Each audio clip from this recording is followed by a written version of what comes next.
ರಾಜ್ಯದಲ್ಲಿ ಓಲ್ವೋ ಸಂಸ್ಥೆಯಿಂದ 1400 ಕೋಟಿ ರೂಪಾಯಿ ಹೂಡಿಕೆ. ಹೊಸಕೋಟೆ ಘಟಕ ವಿಸ್ತರಣೆಗೂ ಓಲ್ವೋ ನಿರ್ಧರಿಸಿದ್ದು ಸಿಎಂ ಸಮ್ಮುಖದಲ್ಲಿ ಒಡಂಬಡಿಕೆಗೆ ಓಲ್ವೋ ಅಂಕಿತ ಹಾಕಿದೆ. ಕೈಗಾರಿಕಾ ಸಚಿವ ಎಂಬಿ ಪಾಟೀಲ್ ಸಮ್ಮುಖದಲ್ಲಿ ಪ್ರಕ್ರಿಯೆ ನಡೆದಿದ್ದು ಇನ್ವೆಸ್ಟ್ ಕರ್ನಾಟಕ ಸಮಾವೇಶದಲ್ಲಿ ಓಲ್ವೋ ಸಂಸ್ಥೆ ಭಾಗಿಯಾಗಿದೆ. ಓಲ್ವೋ ನಿರ್ಧಾರಕ್ಕೆ ಸಿಎಂ ಸಿದ್ದರಾಮಯ್ಯ ಮೆಚ್ಚುಗೆ ವ್ಯಕ್ತಪಡಿಸಿದ್ದು ಓಲ್ವೋ ಕಂಪನಿಗೆ ಸರ್ಕಾರದಿಂದ ಎಲ್ಲ ಸೌಲಭ್ಯ ನೆರವನ್ನ ನೀಡೋದಾಗಿ ಸಿದ್ದರಾಮಯ್ಯ ಹೇಳಿದ್ದಾರೆ. ಓಲ್ವೋದಲ್ಲಿ ಹೆಚ್ಚಿನ ಕನ್ನಡಿಗರಿಗೆ ಕೆಲಸ ಕೊಡಬೇಕು, ಇದರಿಂದ ಸ್ಥಳೀಯರ ಭದ್ರತೆ, ಆರ್ಥಿಕ ಬೆಳವಣಿಗೆ ಸಾಧ್ಯ ಅಂದಿದ್ದಾರೆ.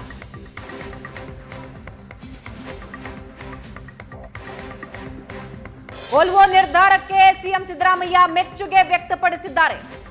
1400 ಕೋಟಿಗೆ ಹೂಡಿಕೆಗೆ ನಿರ್ಧರಿಸಿದ್ದು ಹೊಸಕೋಟೆ ಘಟಕ ವಿಸ್ತರಣೆಗೂ ಓಲ್ವೋ ನಿರ್ಧಾರ ಮಾಡಿದೆ.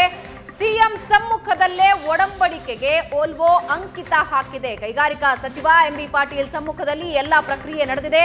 ಇನ್ವೆಸ್ಟ್ ಕರ್ನಾಟಕದ ಸಮಾವೇಶದಲ್ಲಿ ಓಲ್ವೋ ಸಂಸ್ಥೆ ಭಾಗಿಯಾಗಿದ್ದು ಈ ಮಹತ್ವದ ನಿರ್ಧಾರ ತೆಗೆದುಕೊಂಡಿದೆ.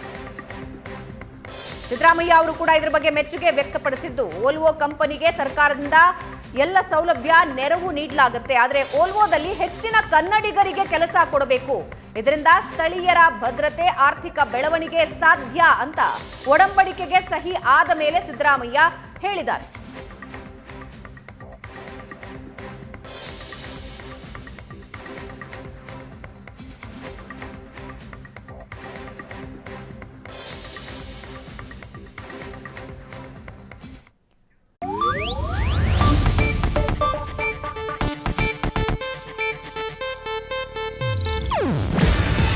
ಇದು ಏಷ್ಯಾನೆಟ್ ನ್ಯೂಸ್ ನೆಟ್ವರ್ಕ್ ಪ್ರಸ್ತುತಿ. ನೀವು ನೋಡ್ತಿದ್ದೀರಾ ಏಷ್ಯಾನೆಟ್ ಸುವರ್ಣ ನ್ಯೂಸ್.